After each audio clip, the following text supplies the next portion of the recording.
Untuk kita mulakan soalan pertama kita pada hari ini, saya ingin tanyakan kepada Fazlin ya. Fazlin berkata pada Julai lepas kepada pengguna di luar sana, jangan tunggu hingga saat-saat akhir. Sekalipun pembayaran balik pinjaman hanya akan bersambung semula pada Oktober. Fazlin juga menambah bahawa merancang awal bermakna pengguna di luar sana harus melihat kedudukan kewangan mereka sama ada mereka mampu bayar balik pinjaman mereka apabila tempoh moratorium pada 30 September ini tamat. Berbaki sekitar 2 bulan lagi Fazlin untuk tempoh moratorium ini. Perancangan yang bagaimanakah yang pengguna di luar sana boleh lakukan pada ketika ini? Okey, baik. Assalamualaikum sejahtera semua. Selamat pagi. Pertama sekali saya nak mengucapkan terima kasih kepada Astro kerana sudi menjemput kita untuk sesi webinar ini. Berbalik kepada moratorium topik kita pada hari ini, kita masih ada baki 2 bulan sebelum moratorium akan expire 30 bulan September ini. Jadi pada pandangan kami, kita perlu membuat persediaan awal.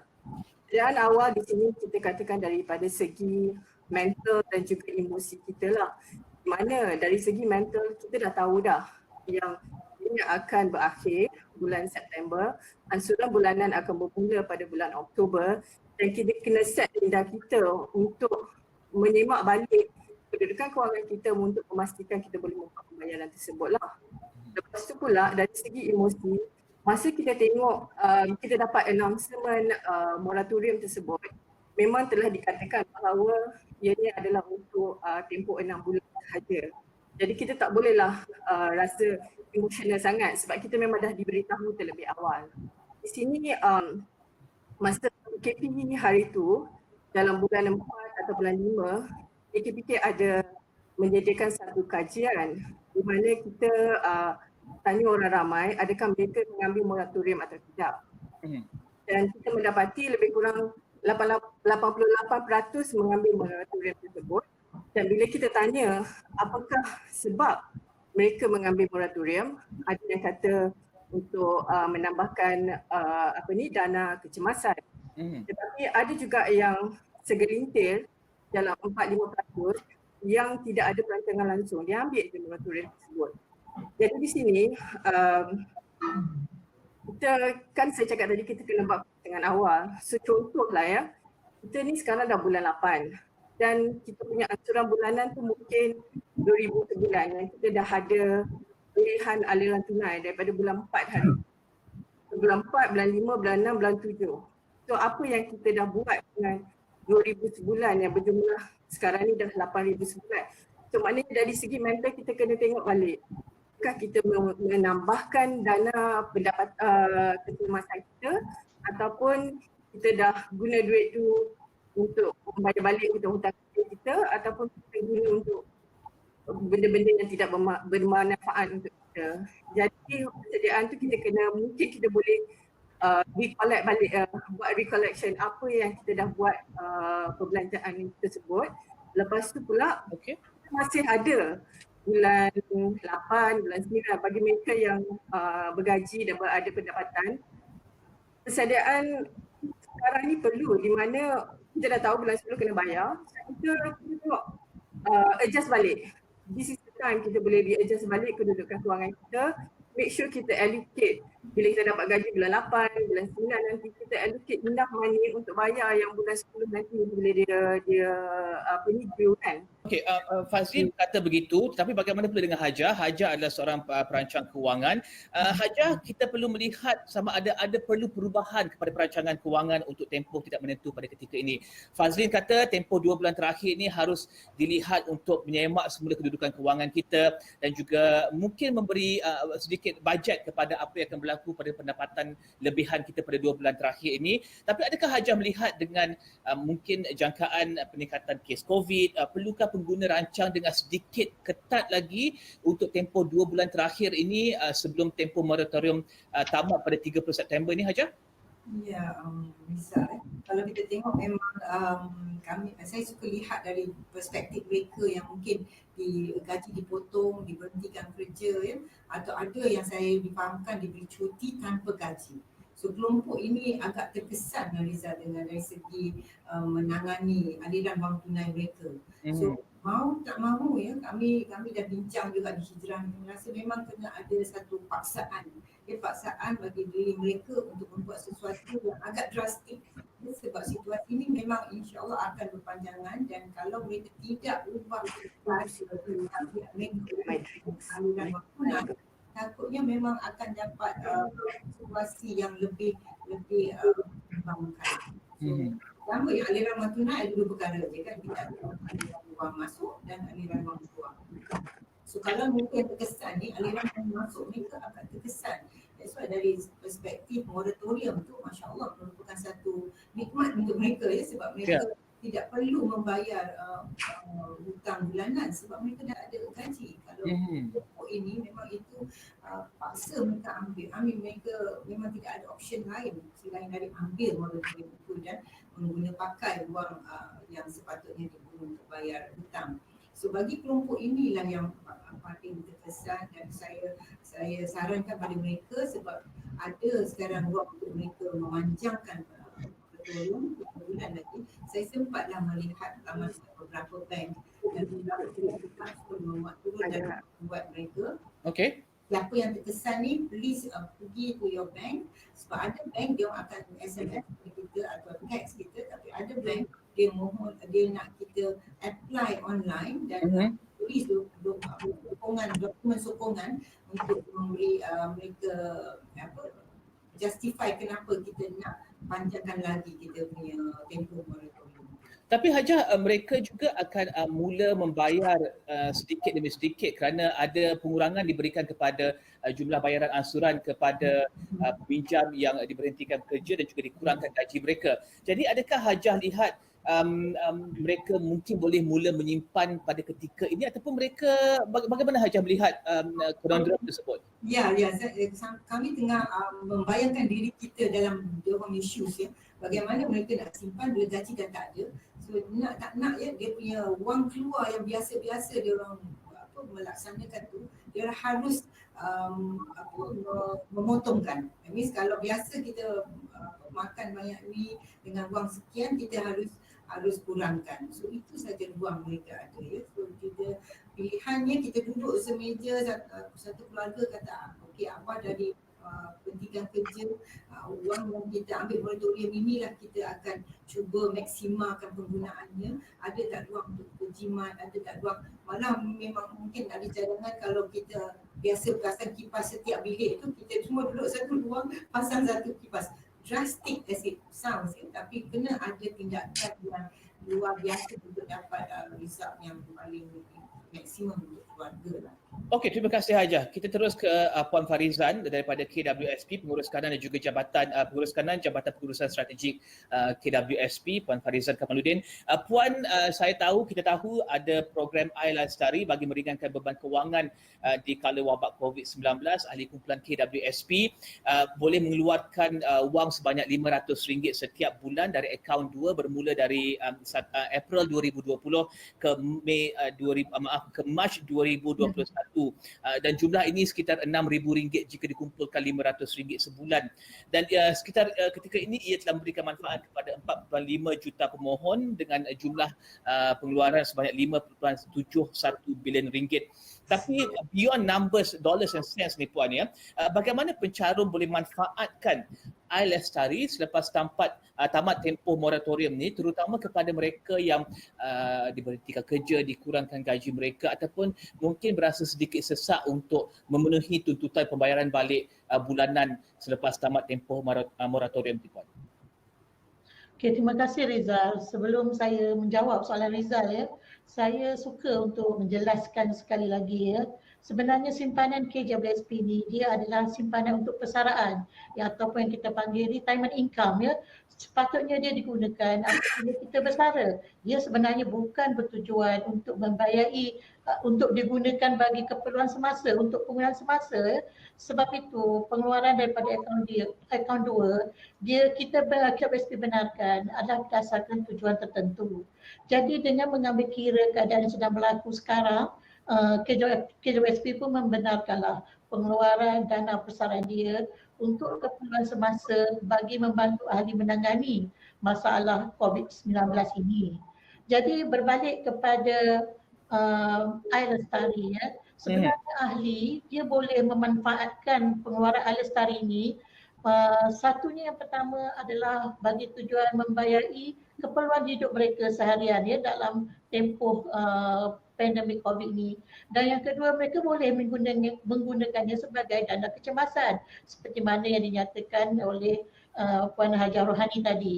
Dan bila dah tamat tempoh moratorium tak lama lagi, memang mereka boleh menggunakannya untuk membayar komitmen pinjaman. Jadi itu sebenarnya memang adalah aspirasi pengeluaran air lestari.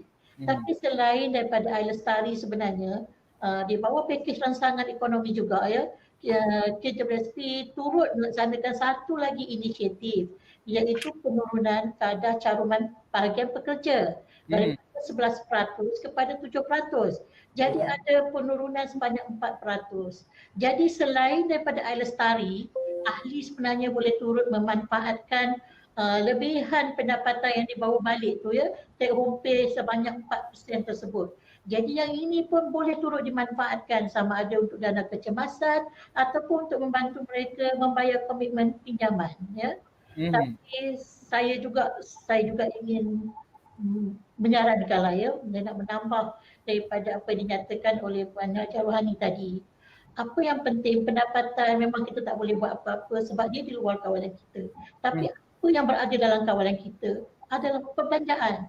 So kita boleh sebenarnya urus perbelanjaan kita, berbelanja mengikut keperluan. Setelah kita ada kenal pasti keperluan, kita belanja pula mengikut keutamaannya sebab dalam keadaan pandemik sekarang ni, kalau kita tidak mau panik bila moratorium ditamatkan ataupun apa ke, kita kena pergi balik kepada pengurusan perbelanjaan kita dan kita kena sesuaikan diri kita dan ahli keluarga kita untuk teruskan hidup kita dan berbelanja ataupun menukar gaya hidup kita mengikut kemampuan kita.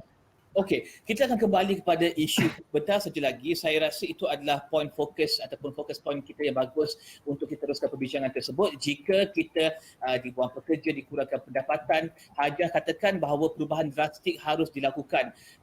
Puan Farizan juga dan juga Fazlin juga menyatakan perkara yang sama. Kita harus ada disiplin untuk menguruskan kewangan tersebut untuk memastikan kita bersedia untuk tempoh selepas moratorium tersebut. Tapi saya ingin pergi kepada SME Bank di sini dahulu. Ketua Pegawai Kewangan Kumpulan SME Bank Haizat Rizal Aziz untuk bertanyakan tentang PKS di luar sana.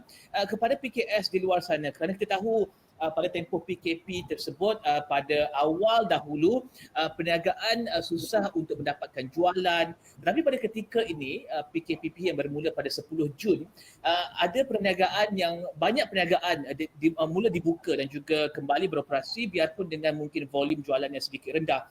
Mungkin Haizat boleh jelaskan adakah PKS kini lebih bersedia daripada pandangan Haizat dan juga SME Bank sendiri, adakah perniagaan juga PKS ketika ini lebih bersedia untuk pembayaran balik pinjaman selepas tamat tempoh moratorium tersebut?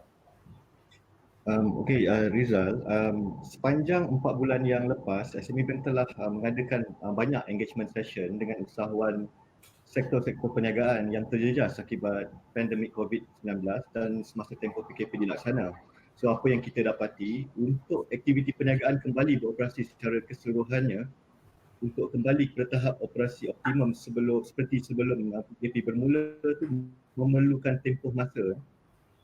Kita juga berpandukan kepada hasil kajian persatuan-persatuan perniagaan dan juga kaji selidik yang dilakukan oleh agensi kerajaan, membuat beberapa rumusan seperti kesediaan untuk membeli kembali kepada pembayaran balik pinjaman pasca moratorium bergantung kepada sektor-sektor ekonomi tertentu. Contohnya sektor kesihatan, healthcare dilihat sebagai mampu kembali ke tahap perniagaan sebelum moratorium dalam jangka masa yang singkat berbanding dengan sektor-sektor lain yang mungkin akan mengambil masa yang lebih. Kebergantungan kepada polisi dan program kerajaan juga mencorakkan tempoh masa untuk usahawan kembali ke tahap operasi optimum.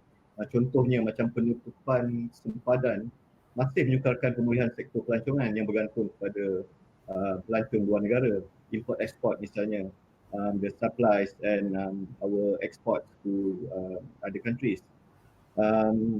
pelaksanaan pelan jana semula ekonomi negara, penjana, termasuk program SME Go yang dikendalikan oleh SME bakal memanfaatkan kontraktor PKS. Basically PKS mesti berani berubah, be more agile. Ini adalah peluang untuk revisit balik the business model lah.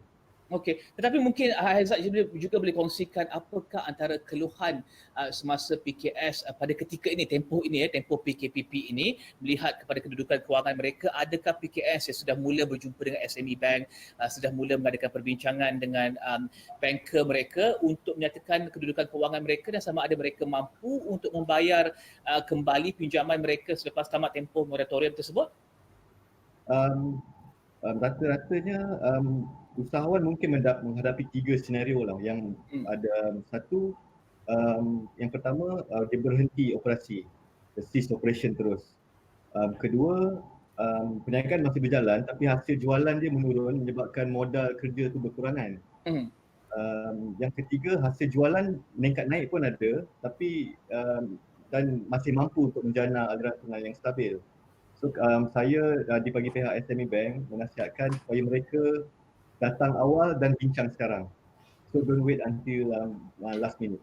I think PKS mesti perlu meyakinkan bank bahawa business model mampu kekal berdaya maju. Perlu juga meyakinkan pihak bank bahawa pelan dan strategi perniagaan terkini mampu menjana aliran tunai yang cukup untuk membayar pinjaman yang bakal di struktur semula. Mereka mestilah berkongsi isu dan masalah operasi perniagaan secara telus dengan pihak bank serta merencanakan tindakan susulan untuk mengatasi isu dan masalah tersebut. Okey, Haikal, kita akan kembali bersama dengan Haizat, kita akan kembali bersama dengan Haizat sebentar saja lagi. Rakan tugas saya bernama dengan Haikal, saya membaca mesej di sini. Haizat, kita akan kembali bersama dengan Haizat sebentar saja lagi. Saya tanya soalan kan yang diutarakan oleh penonton di luar sana. Mereka ingin tahu bagaimana bayaran bulanan boleh dikurangkan bagi peminjam individu contohnya. Kita akan bincangkan perkara tersebut daripada kacamata sebuah bank. Adakah ini dapat dilakukan? Mungkin boleh dilakukan. Apakah persediaan yang mereka boleh lakukan? Haikal kata sediakan dokumen, jumpa banker secepat mungkin untuk bincang perkara tersebut. Tapi saya ingin kembali kepada Puan Farizan daripada KWSP. Kami ada soalan daripada Muhammad bin Ismail. Saya tahu masih terlalu awal untuk bertanyakan soalan ini. Tetapi saya tahu ramai di luar sana yang ada soalan dan juga pandangan yang sama. Dan saya akan tanya soalan yang sama kepada Fazli dan juga Hajah juga sebentar saja lagi. Iaitu Muhammad bin Ismail ingin tahu mengenai saya bacakan soalan ini mengenai bayaran bulanan minta dikurangkan semasa PKP. Dan saya kira ada soalan sebelum itu lagi yang diutarakan oleh salah seorang daripada penonton kita. Saya akan cuba dapatkan di sini soalan tersebut. Soalan daripada seorang penonton kita iaitu Hasnan. Hasnan, masalahnya kepada kami yang dibuang kerja, just to inform out there, kalau KWSP hak kami, bolehkah kami keluarkan bagus untuk survive bukan untuk lifestyle, kata Hasnan di luar sana. Adakah ini satu soalan yang adakah ini satu concern dan juga keinginan yang mungkin KWSP boleh lihat jika mereka yang dibuang kerja, adakah bantuan lebih, jumlah lebih akan ditingkatkan dan bagaimana KWSP melihat kepada masalah Hasnan ini? Okey, saya menjawab dulu ya untuk soalan Cik Muhammad Ismail. Ya. Mengenai bayaran bulanan ya. Sebenarnya memang kita menggalakkan ahli kita membuat penilaian semula mengenai pengeluaran air lestari mereka dari semasa ke semasa. Sebab kalau kita lihat tempoh pengeluaran air lestari adalah selama 12 bulan daripada April hingga Mac 2021. Sebenarnya kalau kita tengok inisiatif lain di bawah inisiatif bawah prihatin, laksana ataupun penjana, dia antara 3 bulan, 4 bulan dan dia bersambung selepas itu kan. Tetapi kita terus perkenalkan 12 bulan. Jadi akan ada kemungkinan kita minta ahli yang tiada keperluan ya, yang mungkin gaji mereka tidak terjejas, mereka masih bekerja, pendapatan tidak terjejas, pendapatan tidak dikurangkan. Jadi jika tidak ada keperluan, kenapa tidak kita membatalkan pengeluaran tersebut ataupun kita mengurangkan amount pengeluaran tersebut. Sebab saya ingin tekankan sekali lagi, sebenarnya macam saya sebut tadi kan, simpanan KJBSP itu simpanan persaraan. Sebenarnya amount yang kita keluarkan 6,000 tu, amount yang dikeluarkan tu, kita sebenarnya bukan mengeluarkan RM6,000. Yang kita keluarkan adalah sebenarnya nilai masa depan RM6,000 tersebut, iaitu kita namakan future value RM6,000 tersebut. Sebab simpanan di KJBSP adalah simpanan wajib dan dia berganda dengan dividen setiap tahun. Dia memanfaatkan gandaan dividen. Jika tidak dikeluarkan, RM6,000 tersebut sebenarnya dalam tempoh 10 tahun dia menjadi RM10,000. Dalam tempoh 20 tahun dia berganda kepada RM18,000 ke RM20,000 bergantung kepada dividen yang kita isytiharkan. Jadi yang dikeluarkan bukan RM6,000, yang kita keluarkan sebenarnya RM18,000, RM20,000 nilai masa depan dia. Sebab Tapi Puan Farizah, mungkin saya boleh mencelah di sini Puan Farizah. Ya. Menurut kata Hasnan, masalahnya adalah mereka dibuang kerja pada hari ini dan pada ketika ini, dan bulan-bulan mereka harus melihat kepada pendapatan mereka. Jadi kata Hasnan adalah KWSP adalah hak mereka. Adakah ini boleh dikeluarkan untuk survive melangkaui RM6,000 untuk tempoh 12 bulan tersebut? Okey Rizal, tadi saya baru menjawab Encik Muhammad Ismail kenapa yang kita kata kita kena nilai semula. Okey, sekarang saya nak pergi kepada soalan daripada Encik Hasnan. Sebenarnya Encik Hasnan, kami memang amat prihatin dan kami faham keadaan yang sedang berlaku ini tapi dalam keadaan semasa kita kena pergi balik kepada mandat skim KWSP itu sendiri. Apa objektif penubuhan dia itu sendiri dia memang untuk simpanan persaraan. Jadi disebabkan tersebutlah maka kita perkenalkan akaun 1 dan akaun 2. Maksudnya bukanlah 100% kita khususkan untuk persaraan. Kita benarkan 30% lagi itu untuk pengeluaran yang dibuat sebelum persaraan untuk membantu ahli kita menghadapi keadaan-keadaan yang macam inilah untuk dia bersara dengan selesa, dia mempunyai tempat tinggal, dia ada pendidikan yang baik. Jadi dalam keadaan yang berlaku sekarang, kita perlu mengimbangi antara keperluan semasa dengan objektif asal ataupun keperluan masa depan ahli KJBSP itu sendiri.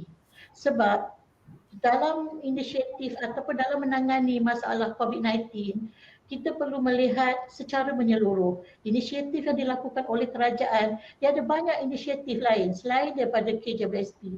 KJBSP ini adalah sebahagian daripada inisiatif-inisiatif yang menyeluruh yang dilaksanakan oleh kerajaan. Jadi sebab itu kita ambil inisiatif mengurangkan kadar caruman, kita kena memendamkan air lestari untuk tempoh yang terhad sebab kita cuba untuk membantu ahli sebaik yang mungkin. Okey, Fazlin, kita ke dengan Fazlin untuk hajah pula. Saya tertarik pada soalan Hasnan sebentar tadi. Bagi mereka yang diberhentikan kerja pada ketika ini, mereka harus melihat kepada bagaimana hujung bulan ini, hujung bulan depan dan juga apabila tamatnya tempoh moratorium pada 30 September ini, perancangan kewangan yang bagaimanakah? Tadi Puan Hajah ada menyatakan bahawa mereka harus duduk bersama satu keluarga untuk membincangkan apa yang mereka harus potong secara bersama. Tetapi Fazlin, boleh Fazlin tambah kepada jawapan tersebut, perancangan kewangan yang bagaimanakah dan juga di manakah peluang mereka untuk berunding dengan institusi kewangan mengenai penjadualan ataupun penstrukturan semula pembayaran balik pinjaman mereka. Adakah ini ada peluang ini untuk mereka di luar sana, Fazlin?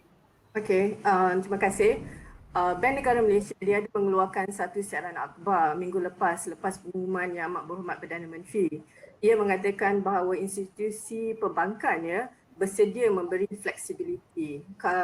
So bagi mereka, I think pertama sekali ialah bagi mereka yang hilang punca pendapatan, dibuang kerja dan sebagainya, mereka boleh berbincang dengan bank mereka untuk mendapatkan extension of moratorium.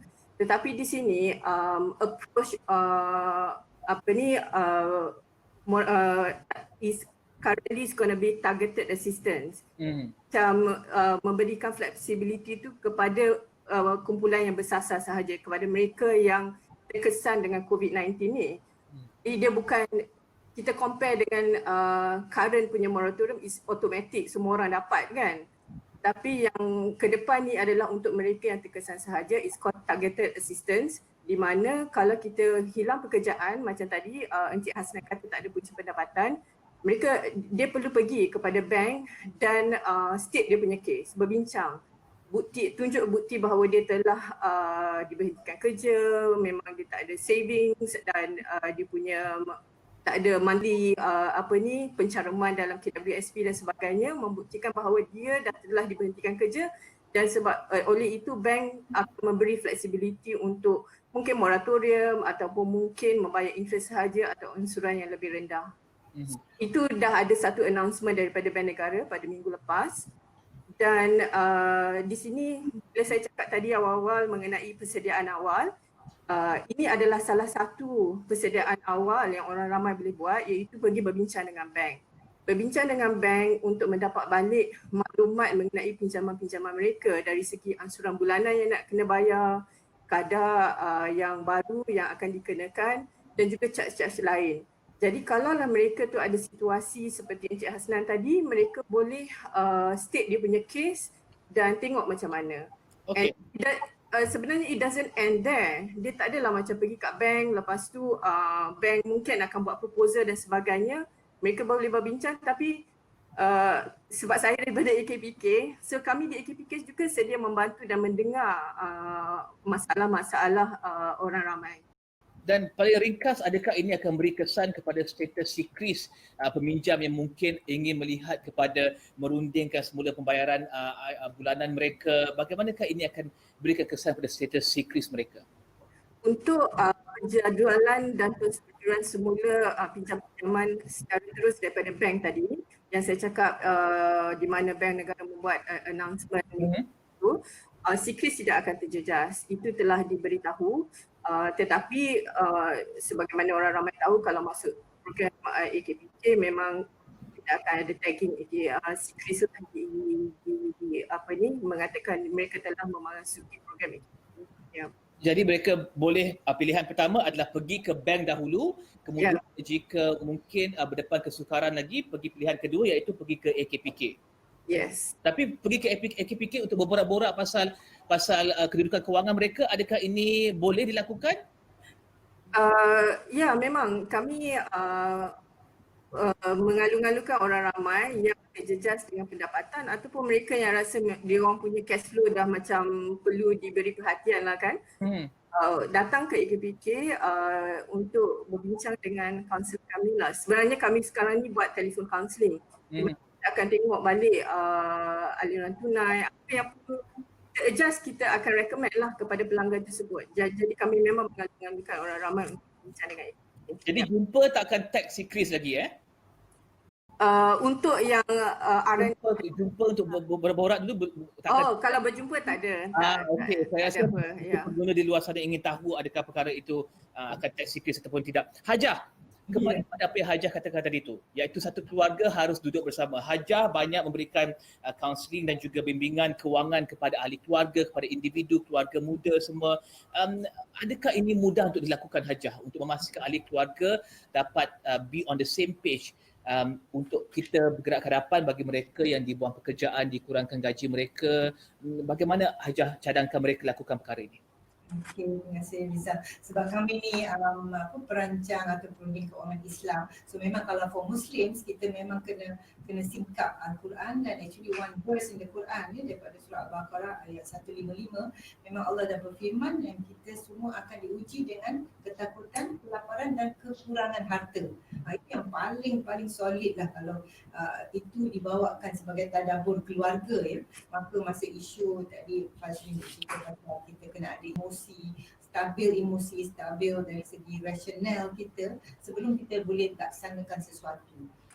Sebab memang very class topik chosen tu, jangan panik tu memang amat bagus. Sebab kita tidak akan membuat sesuatu keputusan yang baik bila kita panik. Dan kita just nak, what's in it for me, how do I do this. Tak tahu Rizal pernah baca tak buku Who Moved My Cheese?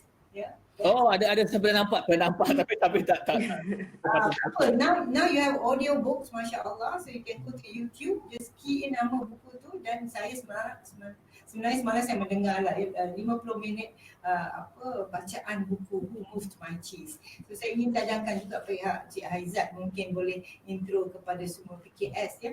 Ada dalam bahasa Indo dan bahasa India macam-macam. Pasal buku ini amat klasik sangat untuk kita apply kan bila situation change ya. Sekarang memang amat relevan sebab mereka yang biasa dapat gaji sebanyak sedemikian tiba-tiba terus tak ada.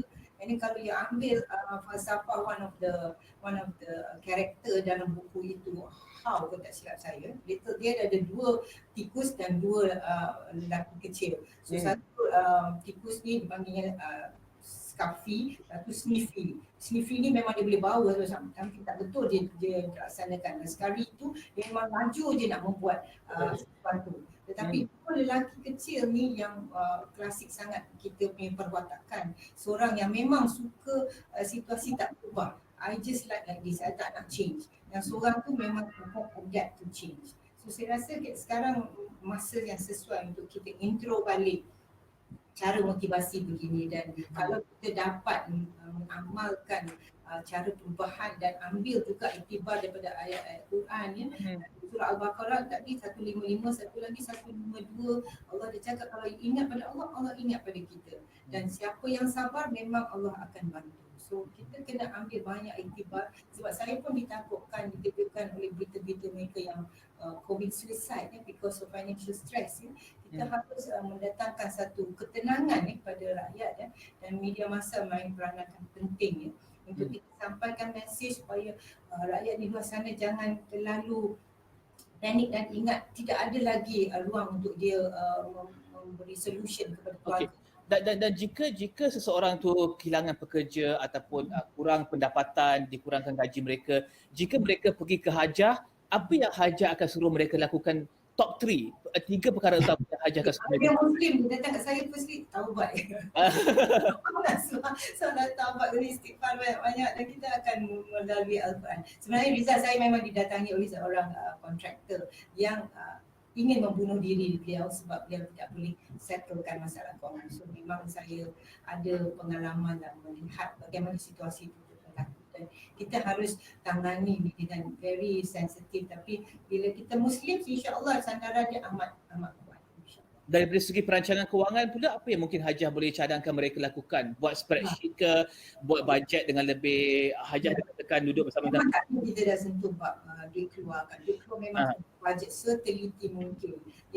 Pemakanan memang harus, kalau dulu asyik kita terdiri je atau daging batang pinang aja, tukar this kind of things. And then pendapatan tu saya rasa sekarang Masya Allah, if you have a laptop, you are online, you can banyak pekerjaan yang kita boleh dapat online ya, online marketing. And then saya ingin cadangkan juga pihak kerajaan kalau boleh ya, ada ruang matchmaking of people yang diberhentikan kerja dan kerja yang wujud. So sekarang kan kita ada big data analytics, we can use that kan, match orang yang tak ada gaji ni, dan especially mereka dalam hospitality industry ya, banyak terjejas. Kita tengok satu airline dia kasih setahun cuti tanpa gaji. So ini apa harus mereka laksanakan, if we can put them in dalam mungkin the hotel domestic punya tourism kan, dan kita boleh buat that matchmaking, insyaAllah that is good for them lah. Tapi selain daripada dia sendiri kena react to the situation and find your new cheese. Ya, cheese dulu kalau tak ada tu, pergi duk cari tempat ruang. InsyaAllah sebab satu pintu rezeki tutup, Allah akan buka lebih banyak. InsyaAllah.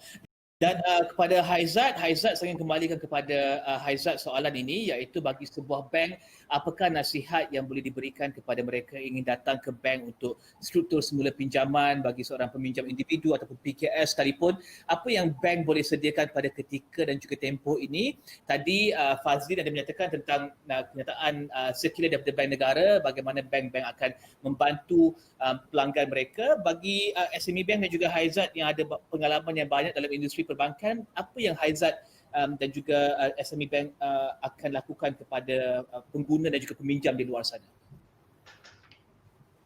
Okay, seperti yang disampaikan oleh Fazlin tadi dari sudut individu, kami di SME Bank memang kami menawarkan penjadualan dan penstrukturan semula atau lebih dikenali sebagai reschedule and restructure RNR untuk PKS. Okay, kenapa kita perlu RNR? Sebab kita memang nak bantu PKS untuk yang sedang menghadapi kesukaran pada saat ini, dan juga untuk mengelakkan mereka daripada ada report buruk atau aging on dia orang punya account. Okey, apa yang mereka boleh buat macam saya cakap tadi, datang awal dan kita bincang sekarang, jangan tunggu. Okey, cepat-cepatlah approach our relationship manager untuk kita discuss atau berbincang go through the cash flow, aliran tunai, kita justify on the business model moving forward, cash flow management dan cash flow forecast yang reasonable, yang realistic untuk kita assess, untuk kita bantu sama-sama untuk memastikan yang mereka boleh bertahan atau lebih maju dalam masa akan datang. Faktor-faktor lain yang kami pertimbangkan adalah komitmen daripada pengurusan tinggi, daripada pemegang saham dan daripada pengarah company itu sendirilah. So please be honest and truthful lah about masalah. Memang kami di sini memang ingin membantu. Jangan takut, memang tak ada efek secret dan tak ada efek you punya credit rating untuk masa akan datang. So this is the time. Cuma datang awal dan kita bincang sekarang. Dan saya tahu tentunya Haizat ada berbincang dengan CFO ataupun CEO lain perbankan, ada minum kopi, minum teh bersama mereka. Apakah kerisauan mereka kepada bergerak ke hadapan selepas tempoh 30 September ini? Adakah mereka risau pengguna peminjam akan mungkin berdepan kesukaran untuk membayar pinjaman mereka? Itu semestinya lah. Kita sebagai bank pun adalah organisasi perniagaan memang akan terkesan bila customer atau klien kita menghadapi kesukaran. Dia akan menjejaskan sedikitlah kita punya profitability and kita punya capital lah. Dari sudut cash flow, insyaAllah bank, because kita the business is we borrow and we lend money. Tapi lebih penting we have to tackle the problem to at the source. Kita perlu memastikan klien dan customer kita ada jalan keluar lah. Basically memang kita nak bantu yang dengan support daripada bank negara, daripada kerajaan. Kita rasa RNR ni penjadualan semula dan penjadualan semula akaun adalah yang terbaik buat setakat ni lah. Okey, saya akan tanyakan soalan daripada Muhammad Firdaus, M. Firdaus di sini ya. Dengan bantuan dan segala kemudahan yang diterima, bagaimana pengguna boleh rancang penggunaan dengan sebaliknya, perbelanjaan saya kira di situ, perbelanjaan dengan sebaliknya, dengan segala bantuan, dengan mungkin moratorium bersasar, dengan bantuan daripada Air Lestari, ada AKPK, ada pengurus kewangan. Bagaimana Haizat lihat pengguna boleh ambil peluang ini dengan sebaiknya? PKS dan juga pengguna individu, bagaimana Haizat boleh lihat mereka boleh maksimalkan kemudahan ini? Okey, buat masa sekarang kita ada for example macam SME Bank, kita ada banyak produk. Okey, datang dan berbincang dengan kami. Macam saya explain tadi, ada macam SME Go untuk kontraktor, kita ada SME Technology Transformation Fund. Itu memang fund daripada bank negara yang memang very generous lah in terms of rates, hanya 4%. Macam masa tempoh PKP, government ada membantu 5 bilion. SME Bank sendiri kita dah luluskan dan kita telah disperse around 500 million pada siapa yang mengambil peluang.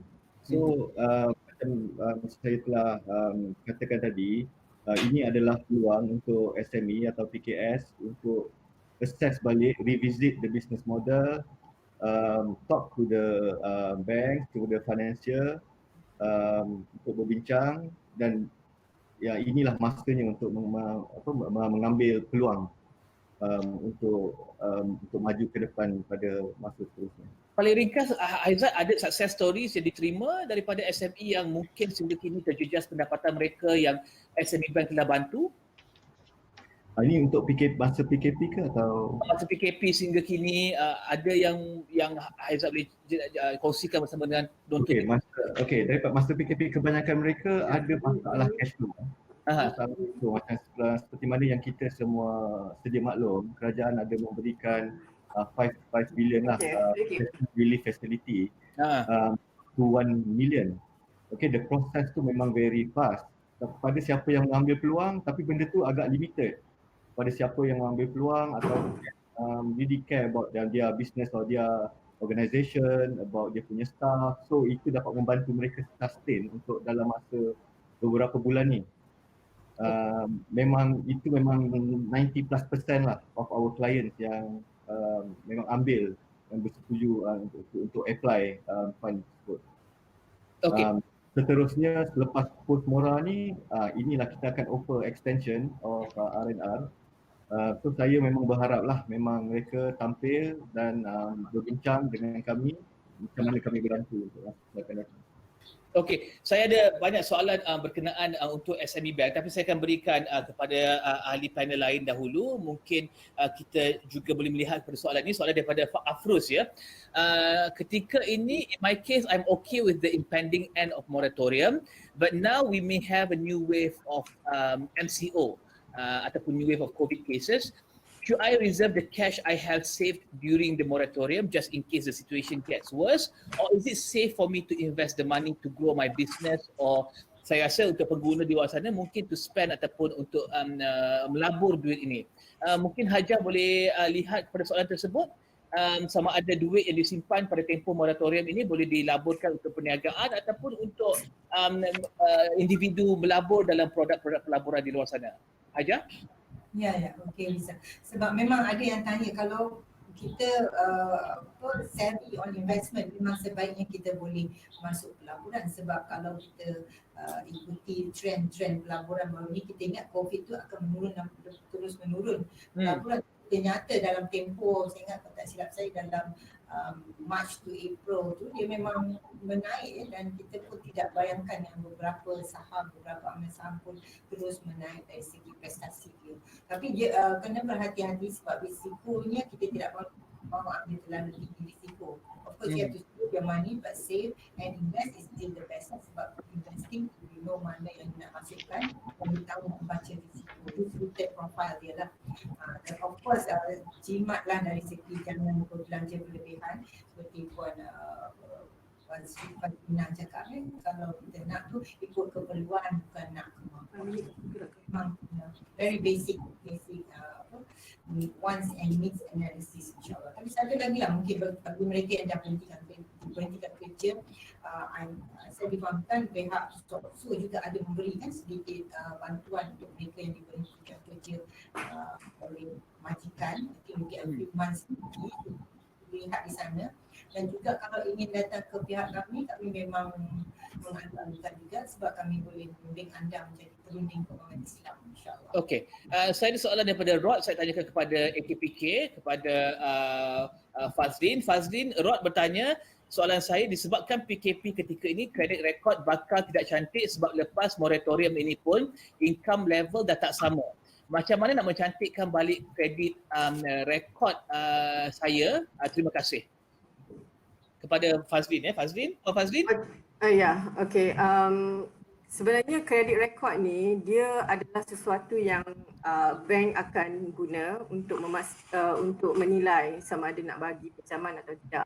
Jadi ianya amat penting lah bagi seseorang individu untuk memastikan kredit rekod itu elok. Tetapi bagi kami, kredit rekod itu adalah satu faktor di mana kalau kita sekarang ni mempunyai masalah kewangan, kita perlu bertindak in the sense that kita perlu take action untuk memperbaiki kedudukan kewangan kita. Jadi kalau sekarang ni kredit rekod kita tak elok, kita perlu mengambil tindakan untuk memperbaiki kedudukan kewangan kita supaya lama-lama kredit kewangan kita tersusun dan eventually credit record kita akan baik. Jadi saya juga nak menyentuh pasal secret tagging tadi tu. Sebenarnya secret tagging ni untuk AKPK, pelanggan AKPK yang masuk DMP kita ya, Debt Management Program, kita tengok dari segi perspektif yang lebih positif, in the sense that tagging secret ataupun masuk Debt Management Program ni bukannya sesuatu bebanan atau hukuman. Ianya should be looked at sebagai sesuatu yang kita bagi untuk mendisiplinkan diri kita untuk mengemas kedudukan aliran tunai kita. Oleh itu saya rasa macam katalah kita punya secret exposure kita pun dah tinggi kan. Kalau kita keluar untuk mendapat pinjaman pun mungkin kita tak dapat. Jadi apa yang penting, the first perspective is kita betulkan kedudukan kewangan kita dan dari situ kita boleh membaiki credit record kita dan juga in this case decrease kita supaya kita take action lah, kita own it. Ya. Okey, dan terakhir sekali Fazlin ya, sebelum kita pergi kepada semua orang dan juga untuk menyatakan pendapat dan juga pandangan mereka tentang bagaimana pengguna PKS siapa di luar sana dan juga boleh melihat kepada pelbagai agensi dan juga pelbagai perkhidmatan yang diberikan. Saya tanya Fazlin ya, jika mereka berada dalam Debt Management Program DMP ketika ini, sudah ada Debt Management Program, adakah mereka boleh menstruktur lagi semula bayaran mereka yang terkesan dengan pandemik COVID-19? Katakan mereka diberhentikan kerja ataupun mendapat gaji yang kurang, adakah mereka boleh menstruktur kembali program Debt Management mereka? Secara ringkas, Fazlin? Ya, bagi pelanggan-pelanggan Debt Management Program kami, kami menyarankan mereka untuk menghubungi AKPK untuk berbincang dengan kaunselor-kaunselor kami untuk menstruktur balik pinjaman mereka. Kami ada menyediakan beberapa flexibility dari segi pembayaran balik di mana AKPK akan berbincang dengan pihak bank bagi peminjam-peminjam tersebut. Bagi pelanggan Debt Management Program kami lah. Ya. Okey. Puan Farizan, saya ingin mulakan rangkuman ini dengan Puan Farizan. Saya tahu sejak belakangan ini ada peminjam wang atau pihak tak bertanggungjawab juga mensasarkan pencarum KWSP untuk jadikan simpanan mereka sebagai cagaran untuk pinjaman peribadi. Apa nasihat KWSP ketika ini untuk pastikan mengelak pencarum jadi mangsa penipuan ini, terutama ketika tempoh tamat moratorium di mana mungkin ada orang akan panik pada ketika itu dan juga just say yes to anything yang orang tawarkan. Mungkin secara ringkas dan juga Puan boleh rangkumkan perkhidmatan yang diberikan KWSP lagi untuk membantu mereka selepas tempoh moratorium ini. Okey. Memang sebenarnya kita tahu ya, memang ada sebilangan sana yang mengambil kesempatan kepada apa yang berlaku pada masa ini ya. Jadi KWSP ingin mengingatkan ahli lah ya. Simpanan tu simpanan persaraan. Jadi kita dah nak hampir.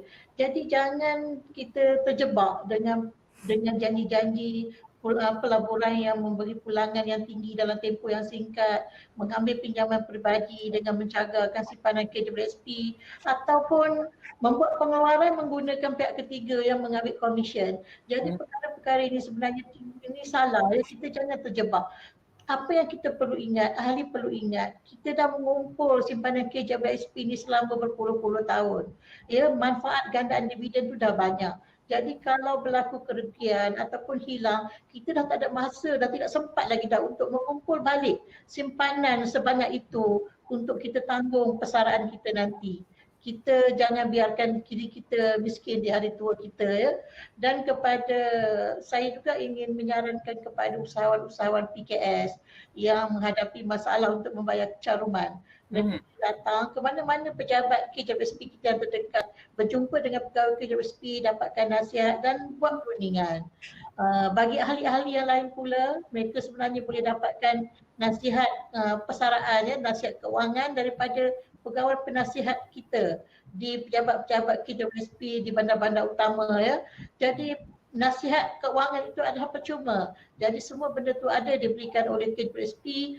Cuma tampil ke depan, jangan diam, terus dapatkan pandangan dan nasihat yang ada.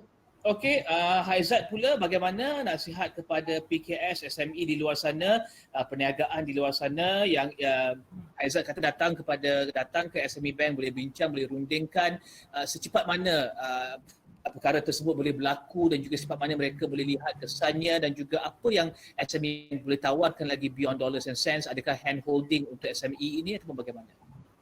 Okay, there are two parts. Satu, kepada our existing clients yang ada facility dengan bank ni, memang you have to come fast lah. Memang kita bincang untuk persetujuan dan penjadualan semula pembayaran. At the same time, kita ada subsidiary of SME Bank, it's called SEDA, Center of Entrepreneur Research and Development, yang mana kita ada offer banyak training program, kita ada offer advisory, khidmat nasihat perniagaan. So engage us. Kita di sini memang sedia membantu. Harap mereka mengambil peluang dan bergerak pantas lah. Okey, bergerak pantas bergerak pantas itu adalah mesej utama daripada SME Bank. Yes. Okey, bergerak pantas. Saya Dan perlu ambil peluang. Dan perlu ambil peluang ya. Okey, saya ingin ke Fazlin daripada AKPK. Fazlin, soalan terakhir, bolehkah seseorang mempunyai kewangan yang stabil tapi hutang yang tinggi minta pertolongan AKPK demi kontingensi masa depan? Soalan Muhammad Rezwan.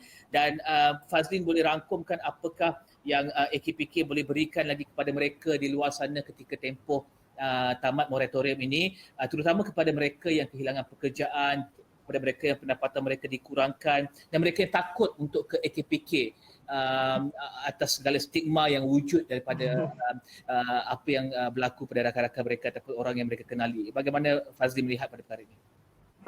Pertama sekali untuk mereka yang soalan tadi kan yang over indebted dan exposure data lebih tinggi tu, memang disarankan untuk berjumpa dengan AKPK di mana AKPK ada debt management program. Kita akan tengok dia punya kedudukan aliran tunai, berbincang dengan pelanggan tadi bagaimana kita boleh buat satu plan pembayaran balik kepada bank-bank lah. Di sini kita akan berunding dengan bank untuk membuat proposal mengikut affordability customer tadi kan. So itu adalah program yang kami ada di AKPK dan berbalik kepada stigma mengenai program debt management program kami, kebiasaannya stigmanya ialah sebab siklis kena tag lah. Tapi macam saya terangkan tadi, kita perlu tengok benda ni dari segi sudut yang positif di mana kita nak membetulkan dia punya aliran tunai. So kalau macam soalan tadi mengatakan dia dah overexpose, kalau dia pergi bank pun kalau siklis dia dah banyak sangat hutang pun mungkin dia tak dapat pinjaman yang baru. Jadi kita tak memaksa ya, di AKPK kita tak memaksa, kita bagi option kepada orang ramai untuk tengok apa yang paling sesuai untuk dia. Jadi saya rasa stigma itu adalah sesuatu yang kita kena tengok dari segi sudut yang lebih positif. Lepas tu pula untuk in conclusion lah untuk hari ini, bagi pihak AKPK memang kami membuat komunikasi kepada orang ramai supaya they move forward and act early, bertindak sekarang lah ya. Itu yang awal-awal tadi saya cakap persediaan awal dan sebagainya, di mana kita perlu seek help. Kalau kita rasa kita terkesan dengan COVID, bank negara pun dah cakap, bank-bank pun dah cakap dia orang ada R&R, boleh buat rescheduling, boleh buat restructuring dan sebagainya.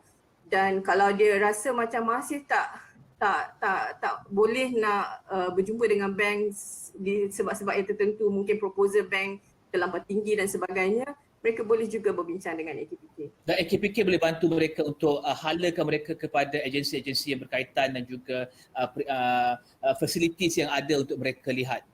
InsyaAllah kami boleh, di mana kami di AKPK, kami ada satu network jaringan sosial di mana kalau kita katalah seseorang itu hilang pekerjaan, kami boleh menyalurkan dia kepada Jobs Malaysia ataupun kepada Pekeso dan sebagainya ataupun Giat Mara. Ada satu jaringan network yang AKPK telah establish dengan a few agencies yang boleh menolong mereka untuk mendapatkan training ataupun menambahkan pendapatan mereka.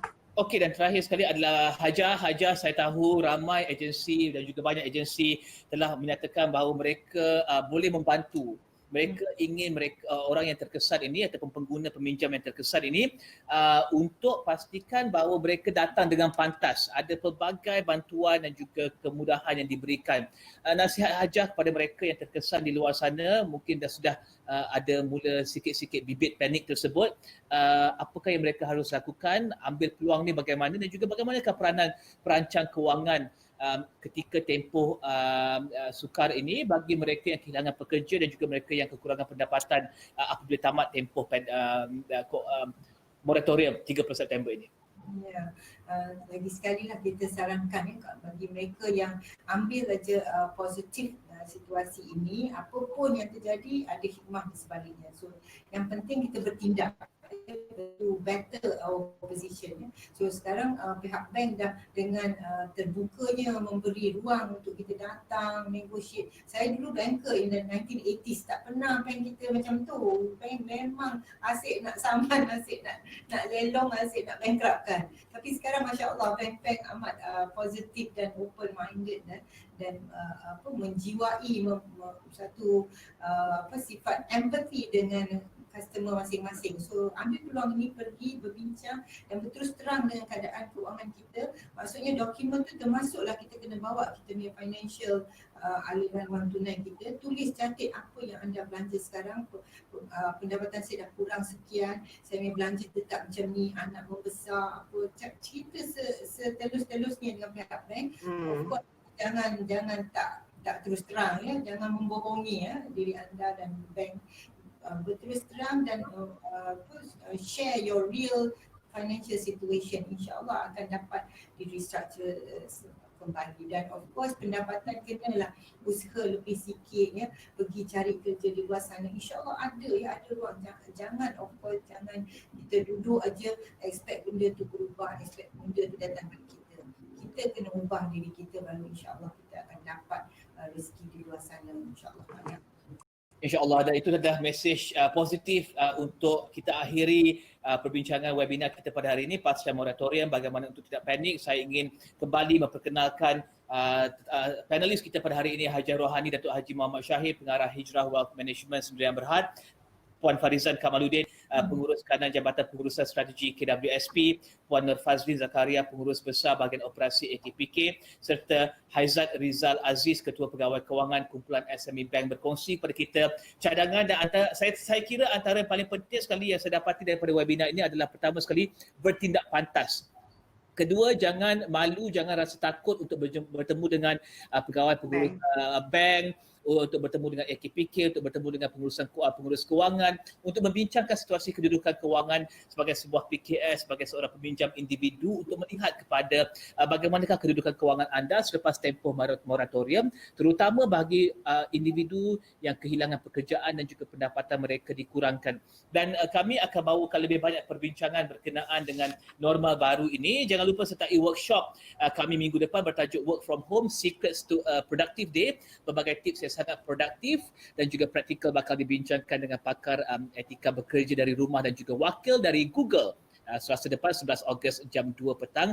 Register di link.astroawalnya.com. Dan ini saja perbincangan kita untuk hari ini. Teruskan perbincangan ini, teruskan anda melihat kepada peluang di luar sana untuk menstruktur semula dan juga merancang kewangan anda apabila berakhirnya moratorium pada 30 September ini. Saya Rizal Zulkafli, salam hormat dan juga semoga maju jaya.